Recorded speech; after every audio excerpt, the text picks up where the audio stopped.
LDF സർക്കാരിന് വേണ്ടിയിട്ട് എന്താണ് താങ്കളുടെ ഭാഗത്ത് നിന്ന് ഒരു സംഭാവന നൽകി, അല്ലെ എങ്ങനെയാണ് അതിനെ LDF സർക്കാരിനെ താങ്കൾ സഹായിച്ചു എന്ന് പലപ്പോഴുമായിട്ട് പറയുന്നുണ്ടല്ലോ? ഇല്ല, ഇപ്പം നമുക്കിപ്പോൾ ഒരു കാര്യം മാത്രമായിട്ട് എടുത്തു പറയാൻ പറ്റില്ല.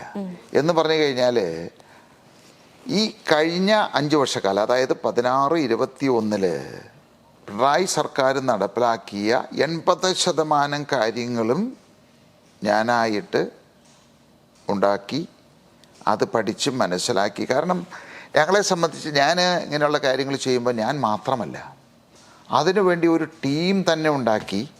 ആ ടീമുകൾ ഓരോ വിഷയങ്ങളും ശാസ്ത്രീയമായിട്ട് പഠിച്ച് ഒരു ലോങ് ടൈം വിഷനോട് കൂടിയിട്ടാണ് ഈ പദ്ധതികൾ ഉണ്ടാക്കുന്നത്.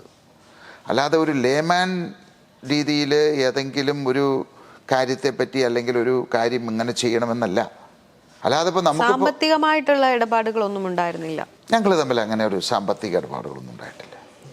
അതൊക്കെ ആളുകൾ വെറുതെ പറയുന്നതാണ്. ഇപ്പോൾ ചിലർ പറയുന്നു പിണറായി വിജയന് ഞങ്ങളുടെ തെലങ്കാന ഫാക്ടറിയിൽ ഇൻവെസ്റ്റ്മെൻ്റ് ഉണ്ട്, അദ്ദേഹത്തിൻ്റെ സാമ്പത്തികം ഞാൻ സൂക്ഷിക്കുന്നുണ്ട് എന്നൊക്കെ പറയുന്ന ഇങ്ങനെ ആക്ഷേപങ്ങൾ ഉന്നയിക്കുന്നതല്ലാതെ ഒരിക്കൽ പോലും അങ്ങനെ ഒരു സാമ്പത്തിക ഇടപാടുകൾ ഞാനും പുള്ളിയുമായിട്ടുണ്ടായിട്ടില്ല.